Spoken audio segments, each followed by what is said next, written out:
Today, I want to walk through some of the framework that we use at Backpacking Light to identify high performing products from low performing products. And a lot of this stems from the confusion that arises when you're trying to reconcile product claims to what you might read online about products from user reviews and influencer reviews, and then what you actually experience as a buyer. And often there is a disconnect between these three things. And one of our kind of goals at Backpacking Light is to try to sort out those disconnects. And the way we'd like to do it is to take a look at a product within the broad market context of the entire product category and see what other brands are doing in terms of design and performance for their products, and then taking the individual product and identifying where does this fit in the broader market, and is it performant relative to the other products in the market. And of course, we use a lot of test data, and I like to advocate for pushing a product to its limits to identify those limits and find out how it performs at the limits of physiological comfort or environmental comfort, for example. So let's, as an example, as a case study, let's look at the category of wind shirts, because that's what we're talking about today.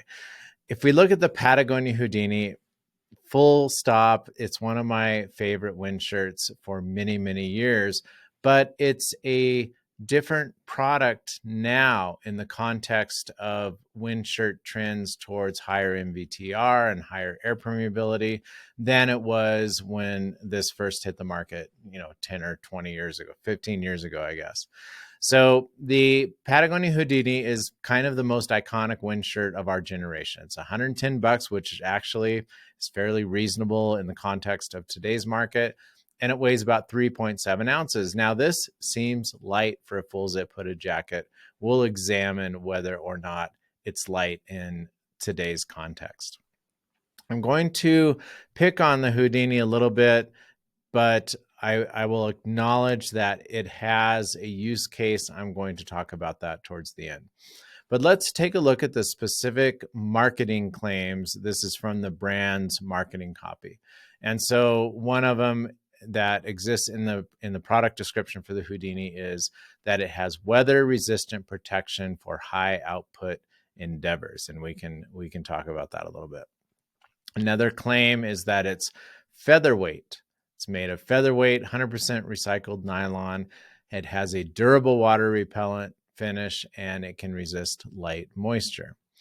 Slim fit with a drop tail hem provides optimal movement. An adjustable hood won't block peripheral vision, and half elastic cuffs and a draw cord hem help to seal out weather.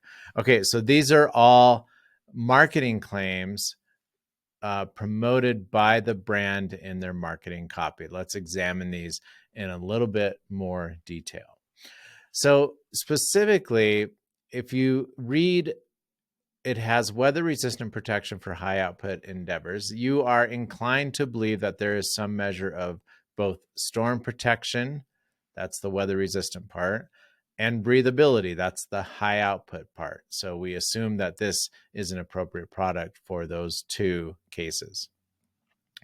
If it's featherweight, we would assume that the weight of this garment should be among the very lightest garments in this product class.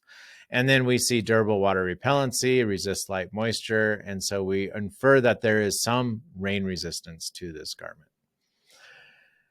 Looking at optimal movement, this suggests that there is some bit of comfort when it comes to mobility. Maybe this is a climber who's reaching overhead, or a backpacker who's trying to twist around a rock scramble, carrying a heavy backpack or whatever. There's some implication that this is a comfortable jacket to wear in response to a highly mobile activity. And then the adjustable hood, their claim is it won't block peripheral vision. I didn't even realize blocking peripheral vision was a thing. And it's certainly not a thing for me, but maybe it's a thing for some people. And so this marketing claim suggests is that, well, maybe it has a small, tight hood, and that's a good thing because the hood stays in place. We'll examine this claim as well. And then you have the half elastic cuffs in the draw cord hem, and they are there to help seal out weather. And so the purpose of this marketing claim is that these features are in place for storm protection. Okay, let's examine the reality of this wind shirt, but specifically, let's examine it in the context of the broader market. If we look at our recent wind shirt gear guide, we looked at 21 different wind shirts. The average weight of those wind shirts is 3.9 ounces. So the Patagonia Houdini comes in at around 3.7, which is average. So nothing particularly special. The lightest wind shirts in this review weigh less than 2 ounces. And that puts the Houdini at almost 2 times heavier on average than the very lightest wind shirts in our review. So I would argue that this claim of featherweight is probably not a valid claim in the context of the overall market of wind shirts. In terms of optimal movement, in looking at all these wind shirts and the state of the market now, which is trending towards lightweight stretch fabrics and slim fits and articulated cuts, these are the 3 things that really improve mobility. So used to be, we had to make stuff baggy in order to be mobile in them. So now with stretch fabrics and more sophisticated patterning, we don't need that anymore. So the Patagonia Houdini does have a very good articulated fit. It does have a slim fit, but the mobility of this jacket is hampered a little bit by the lack of stretch. So if you take a jacket like the one I'm wearing, which is the Mountain Hardwear Core Airshell, and this jacket is, about the same. It's actually a little bit heavier than the Houdini, but it has a stretch fabric, a similar fit. It's an articulated fit, and a much more comfortable jacket when you're actually wearing it in activities that require a lot of mobility. So does a slim fit and a slight drop tail hem offer optimal movement? Yeah, probably not, at least in the absence of stretch fabric in this. Okay, let's take a look at the adjustable hood issue. The claim here is that the hood will not block your peripheral vision. The reason it does this is because it's a small hood and it stays in place with an adjustable aperture mechanism. So it is a small volume hood. There's no brim to it. The aperture and volume adjustment is a little bit imprecise. They do this because it simplifies the design, it makes the product cheaper to manufacture, and it reduces the weight of the product. So what you're getting for a small volume hood that won't block peripheral vision, which again, I didn't know this was a huge thing, it doesn't make the hood particularly storm resistant. And so this is a feature, if you look at the broader market, most ultralight wind shirts have very unsophisticated hoods. If you take a look at something like let's see, a good example would be the Arc'teryx Squamish, which is about an ounce heavier, but has quite a few more features, including a hood that has a wide stiffened brim and a very precise volume and aperture adjustment to it. It's more tuned towards storm resistance. So while I don't disagree with Patagonia's claim here that the hood won't block peripheral vision, that's why there's the green check mark up there, I will say from a consumer standpoint that this tells me the hood isn't particularly storm resistant. So we can say the same things about the elastic cuffs and drawcord hem. If you think about a full-featured rain jacket, for example, the cuffs are often adjustable. In wind shirts, we rarely see adjustable cuffs, and the reason for that is twofold. One, like with the hood simplicity, it reduces the cost, it reduces the weight, and when you put something like a hook and loop cuff or other type of adjustable cuff on a wind shirt fabric, which is very light, you are going to compromise some durability because these are generally points of failure on very light jackets. So I don't really have an issue with the cuffs not having adjustability on this wind shirt. So Does the draw cord hem help seal out weather? Yes, I think that's a good feature, but I think an adjustable draw cord hem ultimately helps control airflow through the garment, which aids your comfort across a wider variety of conditions. So if we look at this claim, and Patagonia says it has half elastic cuffs and a draw cord hem, my take on that is the benefit of this is it allows you to control ventilation. So I look at the hood adjustment, the zipper, whether it's a full zip or partial zip, and the adjustable hem. I see those as opportunity to control airflow through the garment. So when they're not there, then I see them as limitations in the garment.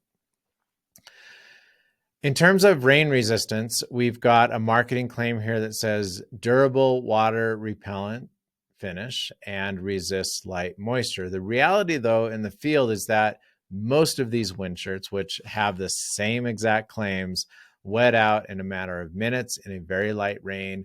And if you're using them backpacking in the context of heavy wear over the course of several days in a row, the DWR tends to go away, especially under pack straps and high wear areas. Don't expect an ultralight wind shirt to have any kind of meaningful water repellency. I think in order to get that, you need to add some weight and go to a little bit thicker fabric that can actually absorb more DWR finish and repel rain a little better. An example would be the Black Diamond Alpine Start, which is actually quite a weather resistant wind shirt in the context of the rest of the market of these ultralight wind shirts, but it's also 7.5 ounces. So if we look at the main claim and the main description here with the Houdini, it's that it has weather resistant protection for high output endeavors. Now here's where we can go look at the data. And we took a bunch of wind shirts and tested them in the same lab with the same test method. And the absolute numbers here are not relevant. So don't try to compare this MVTR test with something that the manufacturer reports, because the scales are different. But if we look at the MVTR of the Patagonia Houdini, which tested at 2250, and then we look at the average from the 9 wind shirts we reported on in the review, their average MVTR was 3560. So quite a bit higher vapor transmission rates than the Houdini. In addition, if we look at the air permeability rate for the Houdini, it came in at less than 1 CFM per foot squared.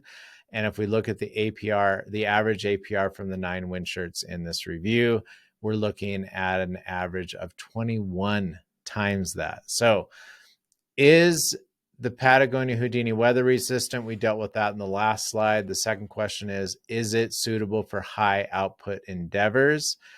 That is going to be a function of the overall breathability of the garment, which is a function of MVTR and perhaps air permeability rate. The Patagonia Houdini, in the context of the rest of the market, tests pretty low in these areas. So I would say it's not the best choice for high output endeavors.